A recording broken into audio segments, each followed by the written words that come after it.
Before we begin, I'd love to know, where are you listening from tonight? And what time is it where you are? Are your lights dimmed? Are you already in bed? Or just letting your thoughts settle into silence? If you find peace in stories like this, tap the like button so others can drift off with us too. And if you want to travel into the past with me again, consider subscribing before you forget where we're going. Now ... Let's step back into a much colder, much quieter night. The gate shuts behind you with a weight that doesn't echo, it simply ends. There is no creak of wood, no final scrape of iron. The door absorbs its own sound, just as the monastery will absorb you. In the fading dusk, the stone walls seem darker than the sky. Not because of shadow, but because of silence. You are not in a place that welcomes. You are in a place that endures. The path to your cell is narrow, just wide enough for one. A monk walks ahead of you without speaking, his steps steady but soft, his candle flickering and trailing behind like a forgotten breath. You do not ask where you're going. You know somehow that asking is no longer your role here. You pass doorways that all look the same, simple, arched, wooden, and stop at one with no markings at all. He opens it. He leaves. You step inside. The room is not lit. Not truly. There's a candle already burning low in the corner, its flame stuttering like it too is ready to give up. The walls are thick, uneven stone. The floor is hard. There is a mattress of straw, bound by linen, laid on a flat stone slab that juts from the wall like it grew there. A wooden cross hangs above it. There is no fire. There is no chair. You stand for a moment, unsure of how to sit. The cold is in the stones. It's in the air. It's in the way your fingers already stiffen as you unlace your boots. You lie down slowly, the mattress giving no welcome, no softness, only shape. The cold climbs up your back, indifferent and slow. And the silence. The silence is not the kind you've known before. It is not empty. It is not peace. It is pressure. It is sound that has been carved out, scraped away, until only the weight of everything that's been lost remains. You try to swallow, but even your breath feels loud. You step through the low stone doorway as the monk's candlelight disappears down the hall. And suddenly you're alone, not just in space, but in time, as though even the concept of now has left you behind. The air is still and heavy, and full of something you can't name, maybe the weight of breath that was once here, or prayers still lingering in the corners like dust that never settled. The cell is narrow, smaller than a stable, and colder than you thought stone could be. It's a cold that doesn't bite, it seeps, it waits. It wraps around the joints in your fingers and knees, finding the quiet places in your body before you even sit down. The walls, uneven and mottled with centuries of wear, rise like cliffs around you. They're not gray, not really. They're the color of ash soaked in moonlight, of skin long without sun, of silence made visible. The only source of warmth, a small taper candle wedged into the wall, flickers against the damp stones like it's fighting off the memory of darkness rather than the thing itself. You notice, absently, that the walls glisten just slightly, as if weeping from within, tiny beads of moisture collecting in the cracks of forgotten mortar. You don't speak. There would be no point. No one would answer, and even your own voice would sound too loud, too living. So instead, you lower yourself onto the bed, a flat stone shelf grown out of the wall itself, topped with a bundle of straw, tied loosely inside linen. It smells faintly of mildew and something older, earth, perhaps, or sweat, or the ghosts of monks who lay here and learned not to turn too often in their sleep. The mattress crunches softly beneath your weight, but doesn't give. You expected discomfort. You didn't expect to feel unwelcome. As you stretch your legs, you realize the stone pulls heat from your body as though it's thirsty. Your elbows sting where they meet the rough edge. Your shoulders tense not from fear, but from a kind of ancestral memory, the way animals in winter curl around themselves to preserve something vital. There's no blanket. There's nothing soft. Your robe, rough wool and heavy, scratches against your neck. You try to find stillness, but even that is a kind of friction here. The cold rises slowly up your spine, climbing one vertebra at a time, settling behind your eyes and between your ribs where it stays.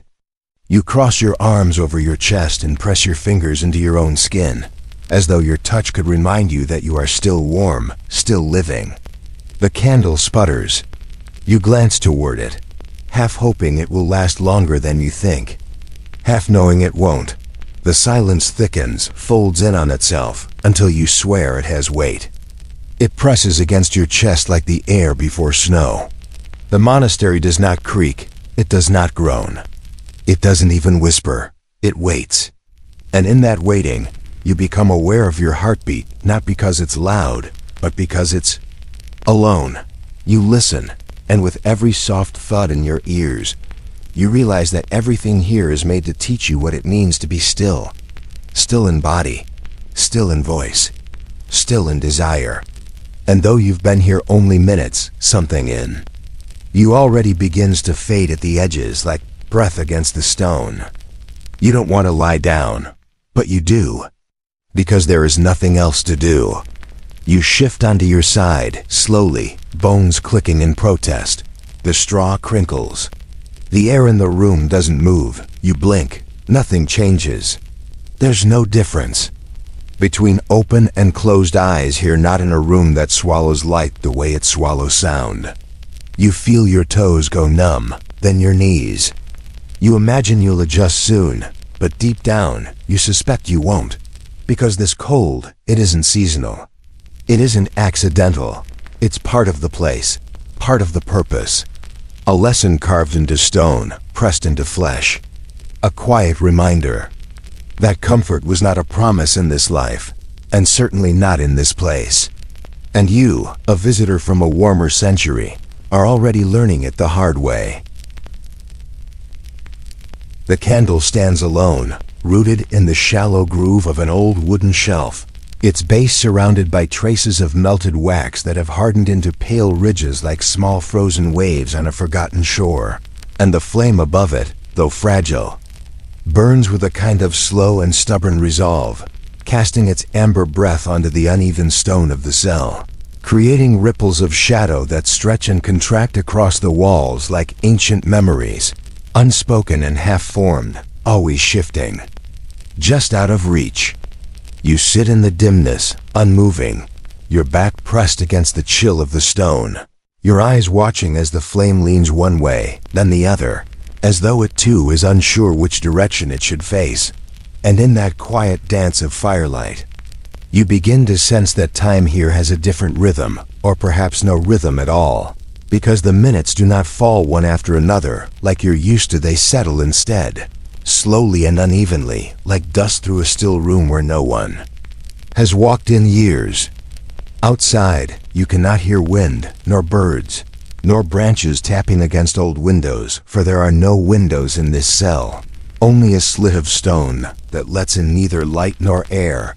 And in the quiet, a silence grows that is not emptiness, but something else entirely, something fuller, something that listens as much as it conceals.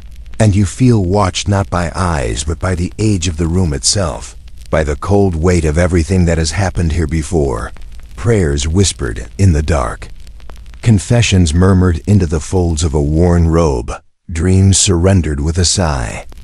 The flame stutters slightly, and you notice how the walls no longer fully catch the light, how the crucifix above the doorway now barely reveals its shape, just the outline of the wood, a shadow of devotion clinging to it like mist, and you find yourself staring at it not for comfort, but for something to measure the darkness against, because the rest of the cell is beginning to slip into the same hue, neither black nor gray, but the color of memory slipping into sleep.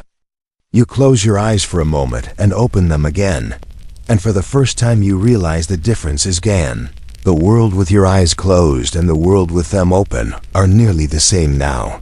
Both dim, both unmoving, both still, and the flame shrinks a little further, becoming thinner, as though inhaling the air that remains in the room, tasting the final strands of wax it is left to burn. And in its flickering, the shadows stretch longer, less defined, more like thoughts than shapes. And you begin to feel as though the flame is not burning wax anymore, but time itself, consuming the few remaining moments of what was once evening, and drawing you into a night that no longer feels like a transition, but a destination. The walls seem closer now, the corners darker, the air thicker, and the flame, which once pushed the dark away in small circles, now barely holds it back at all. It shivers, bends, then swells for one last heartbeat of light before curling into itself, a slow retreat into nothing. And suddenly there is no longer a flame, no longer a center, no longer a movement on the wall, or a glint on the crucifix, or a reflection in your eye. And though your breath continues, and the straw beneath you still rustles faintly with each shift, everything feels paused, suspended, erased of direction. And in that absolute stillness, you do not panic. You do not think, you simply exist.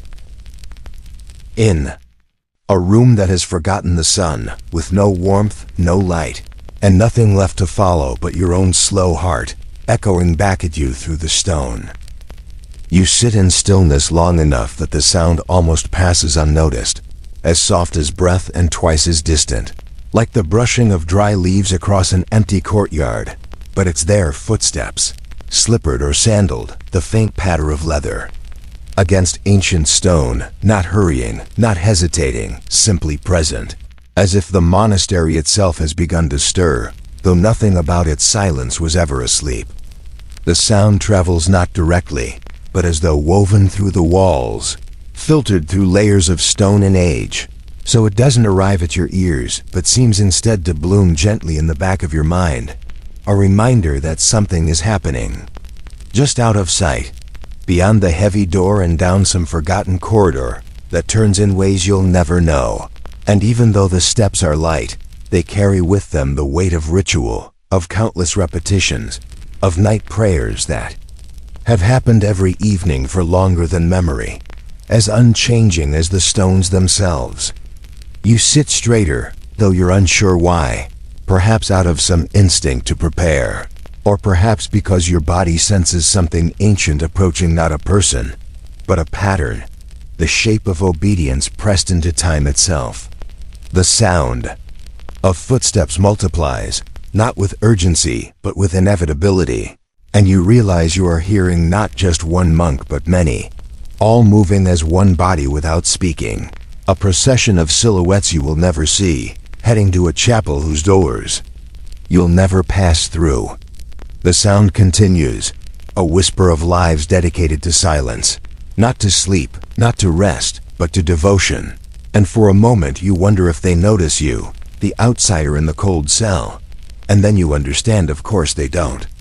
The monastery doesn't stop for you, it never did. The pattern continues with or without you, and the steps pass like ghosts that never needed to know your name.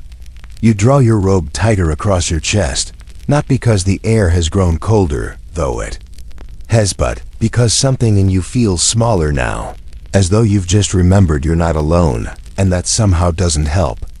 You imagine them walking barefoot in winter habits, their heads bowed, their hands clasped, their eyes focused on nothing but what has always been lines of scripture, beads of prayer, the breath between two hymns. And in their discipline you sense no pride, no defiance, only surrender, and you realize that what you thought was peace in this place may in fact be something far older and far heavier. The footsteps begin to fade, as quietly as they came, absorbed once again by walls that were never made to echo, and their vanishing does not leave silence, but a kind of still ache, like a bell that never rang but somehow was heard. You shift slightly on the stone bench, listening for more, but nothing returns, and now the room feels heavier than before, as if the silence is thicker because it has been briefly disturbed. You do not know what hour it is, and it no longer matters, because the night does not care how much time you've spent awake, only that you are still here, and still listening. You remember the meal, not because it satisfied you, but because it didn't, because the absence of taste lingered longer than any flavor might have. Because the act of eating in this place felt more like a ritual of restraint than a source of comfort.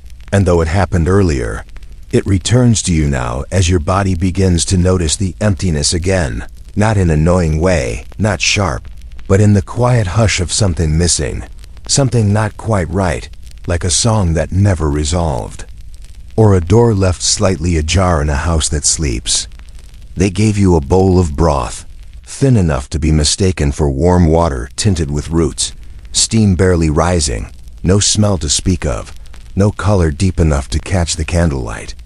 The bread came next, dense, dark, hard at the edges, the kind of bread that speaks not of harvest but of endurance, of waiting for seasons to pass without promise of change. And finally, a cup of water, held out without a word, without a glance, as if to say, this is not about you, this is about what you are not. The monk who served it did not sit, did not speak, did not watch you eat. He vanished back into the stillness, before your hands even reached the bowl, and in that act, you understood the rule. Food is not for pleasure here, not even for nourishment. It is a moment of discipline, another gesture in the long choreography of self-denial that fills the hours, like dust in old corners. And as you sip the broth, tepid and nearly flavorless, something inside you seemed to quiet, not in peace, but in surrender, as if your body recognized that resistance had no place here, and chose instead to imitate the silence of the stones.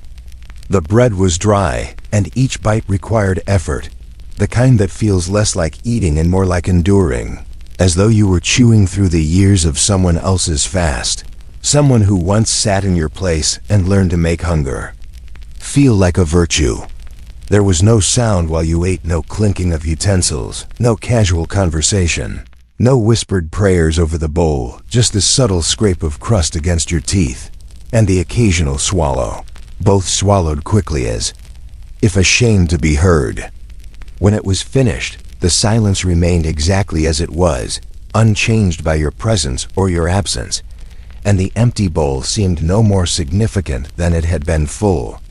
Now in your cell, hours later, your stomach stirs not from real hunger, but from the ghost of it, the remembered motion of lifting the bowl, the taste of almost nothing, the ache of wanting warmth and finding none. And you realize something odd. Even food is quiet here, stripped of flavor, of noise, of care.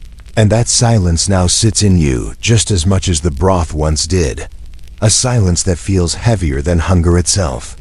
In the world you came from, meals meant connection, clinking glasses, shared words, comfort. But here, it is another kind of prayer.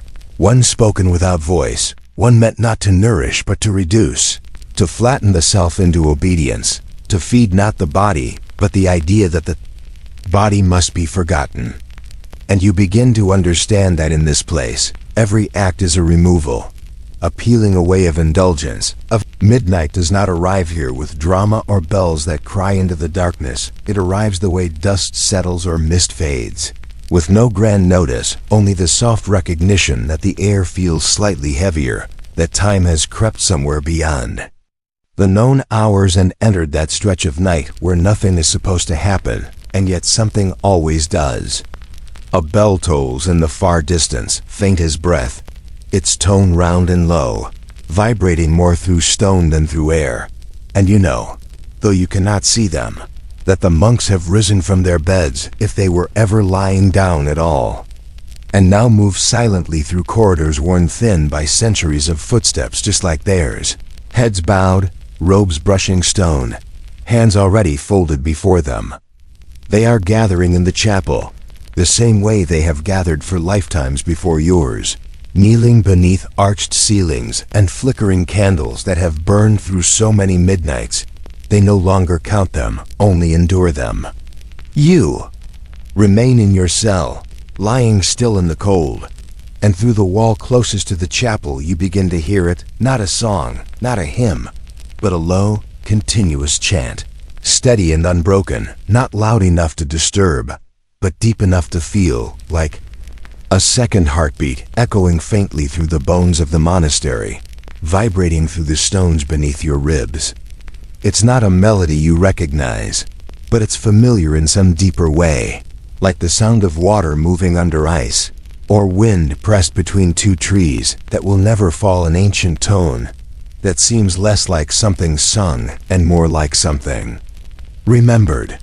You lie there, eyes open in the dark, your face lit only by the memory of the candle now long gone, and you try gently to join them, not aloud, not with voice, but with intention, forming the shape of a prayer in your mind, something simple, something offered, but before you can finish the first thought, it fades, slips from you like smoke from a wick that never held flame.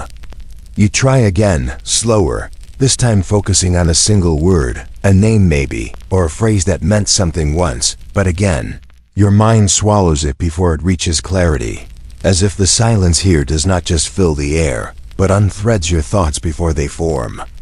And you realize, slowly, that this place was not made for people like you, people who pray in words, who speak to fill silence, who need to feel heard.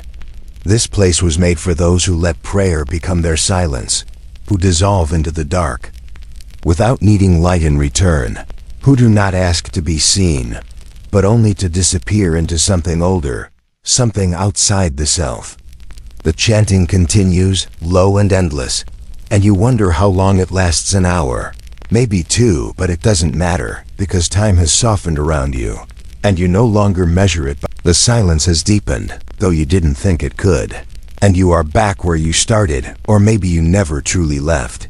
Maybe the hours between then and now only circled the same still point, like a tide that returns again and again to the same stretch of shore. The cell receives you without acknowledgement, without change, as if you had never risen from the stone bench, never heard the footsteps in the corridor, never tried to pray. The candle is long gone now, its final curl of smoke vanished into air that does not move, and in its absence, darkness has claimed everything with quiet authority, not pressing against you but surrounding you like a blanket that doesn't warm, but hides, wrapping around the edges of sight until there is no sight left, only the slow realization that even your own hands, held inches from your face, might as well not exist. You flex your fingers just to feel them, to reassure yourself that you are still here, still real, and not simply an idea that the monastery has absorbed and stilled. You lie back down, not because you're tired, but because there is nowhere else to go, nothing else to do, and the stone beneath you accepts your weight without resistance, offering no softness, no memory of your shape from before. It is as cold now as it was then, maybe colder, and your shoulders curl inward instinctively, like leaves closing against frost. You try to recall your home, the place you came from, not in vivid detail but in small fragments, a window, a voice, a chair near a fire, but the images slip like water through cupped hands, and what remains is not comfort, but contrast. It is the remembering that hurts more than the absence, the awareness of what warmth once felt like, what space used to mean, how light once made the air feel less heavy. Here, your breath is the only motion, rising shallowly beneath the rough wool robe that scratches your neck and gathers cold against your chest. You place your hands there now, palms flat, one over the other, not in reverence, but in quiet desperation, in the faint and human hope that maybe their touch might summon some sliver of warmth, might remind your skin that it once knew softness. But even your own skin is cool to the touch, and the gesture feels more symbolic than practical, more like echo than comfort. The walls do not react, the darkness does not lift, and you are left alone, truly and entirely alone, not just without people, but without the things that people carry: noise, warmth, time, story. The monastery does not sleep, it does not wake. It simply is, and in this strange space between days, it offers you nothing but itself, which is to say, stone, silence, and the shape of yourself when stripped of everything familiar. You try to hum, just quietly, but the sound dies before it begins, swallowed by the thick air. Time has stopped making sense in any way you once understood, And though you know you haven't moved, that the stone beneath your back is the same cold stone you lay upon earlier, that the walls haven't shifted, that the room hasn't changed, it still feels like something has softened or perhaps stretched. And what used to be hours now feels like water spilled and smeared across glass, formless, blurred, without edges. It might be 2 in the morning, or 4, or something beyond either, but your body no longer recognizes the measure. The ache in. Your lower back pulses with its own rhythm, a dull, steady complaint against the stone shelf and the brittle mattress that offers no help. Only a reminder that rest here is not a gift but a test. You shift slightly, but the air does not stir, and the stillness that surrounds you is thicker than silence, almost like a presence of its own, as if the dark has settled into shape and now watches, not with curiosity, but with patience, unblinking and eternal. You close your eyes not to sleep, but to narrow the world, to limit its weight, to hide from the sense that time itself has forgotten this place. And in that moment, the monastery becomes a kind of nowhere, not a place within the flow of things, but apart from it, like a stone that sank to the bottom of a well centuries ago and simply stayed there, unmoving, untouched by the ripples above. Your thoughts, usually linear, usually full of words and pacing and familiar structures, begin to twist inward, folding over themselves like pages in a book with no numbers. Just layers of reflection echoing against one another until even your own memories feel uncertain. Did you eat earlier? Or was that yesterday? Was there light in this room, ever? Have you been here an hour or a lifetime? And the questions do not arrive with panic, only with a strange softness like fog rolling across a road you forgot you were walking. You try to sleep, but sleep in. This place is not something that comes. It is something that must be earned, or surrendered to, or perhaps abandoned entirely. The cold beneath you has crept up into your bones, dulled your fingers, stilled your toes, but it's not sharp anymore, it's just there. Constant and numbing, like background music that plays so long you forget it's playing at all. Your arms are crossed again over your chest, and the weight of them feels symbolic now. A gesture not of rest, but of holding something in, of keeping yourself from unraveling into the quiet. Your breath is the only real motion in the room, and even it feels reluctant, shallow, drawn from some distant place inside you where the rhythm of the world still exists. You think again of the monks, of how many nights they've passed like this, not resisting the silence but joining it, breathing into it, letting time slip away from them as naturally as the air leaves their lungs. And you wonder if this is what devotion feels like. Not a fire, not a voice, not an answer, but a slow dissolving, a vanishing of the self into something that no longer needs names or moments. And in that thought, a strange comfort brushes against you, not warmth, not peace, but a kind of still permission to let go of the need to measure. These final hours before dawn do not pass like hours.